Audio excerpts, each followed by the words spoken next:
एक कहावत है, बंद मुट्ठी लाख की और खुल गई तो खाक की।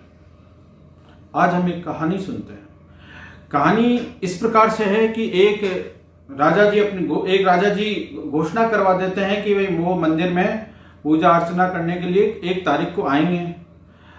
मंदिर के पुजारी इस बात को सुनकर के बड़ा खुश होता है कि राजा जी आ रहे हैं, और इसके लिए क्या काम करता है, वो मंदिर को डेकोरेशन करना चाहता है। मंदिर के डेकोरेशन करने के लिए अपने सेठ साहूकार से वो 5,000 रुपए उधार लेता है और पूरे मंदिर को वेल डेकोरेटेड करवा देता है। एक निश्चित तारीख को राजा जी अपने साजो सामान के साथ मंदिर में आते हैं, धूमधाम से पूजा अर्चना करते हैं। जब आरती के बाद राजा जी क्या काम करते हैं, अपनी जेब से 4 आने निकाल करके पूजा की थाली में डाल देते हैं। इसके बाद राजा जी मूर्ति को प्रणाम करके अपने राजमहल में चले जाते हैं। उस पूजा की थाली को पुजारी जब देखता है और उसमें 4 आने देखता है तो पुजारी को बड़ा धक्का लगता है, और वो थोड़ी उसको चिंता भी हो जाती है कि 5,000 रुपए उसने सेठ जी से उधार लिए, उसको कैसे चुकाएगा।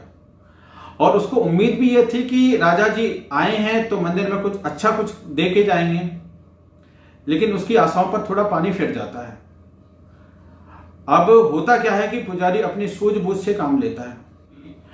पुजारी क्या काम करता है कि पूजा की थाली में से 4 आने उठा लेता है और पूरे नगर में घोषणा करवा देता है कि राजा जी ने उसे वस्तु दी है और उस वस्तु को नीलाम करना चाहता है।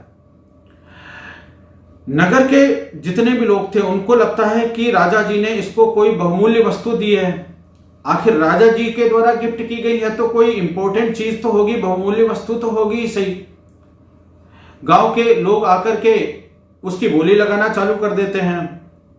तो बोली की स्टार्टिंग ही 10,000 से होती है। 10,000, 20,000, 30,000 ऐसे करते 50,000 तक पहुंच जाती है। लेकिन पुजारी अभी भी उस मुट्ठी में बंद वस्तु को देने को तैयार नहीं होता है।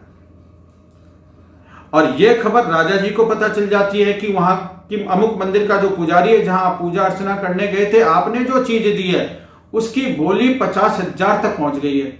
राजा जी समझ जाते हैं कि ये वही घटना है। राजा जी अपने सैनिकों को भेजते हैं कि ऐसा एक काम करो, पुजारी जी को बुला लाओ। सैनिक जाते हैं, कहते हैं कि बड़े आदर पूर्वक पुजारी जी को राजमहल बुला लिया जाता है। राजा जी एक काम कहते हैं कि आपकी मुट्ठी में जो भी चीज है जो मैंने दी है मैं जानता हूं, लेकिन अब एक काम करो, ये चीज मुझे दे दो और इसके बदले में आपको 1,00,000 रुपए देता हूं। पुजारी सहर्ष उसे दे देता है राजा जी को, और इस प्रकार राजा भी प्रजा के सामने अपनी इज्जत बचा लेता है और पुजारी भी अपनी सूझबूझ से काम ले लेता है। तब से आज तक ये कहानी प्रचलित है कि बंद मुट्ठी लाख की और खुल गई तो खाक की। धन्यवाद। जुड़े रहें शुक्ला सर के साथ। Thank you.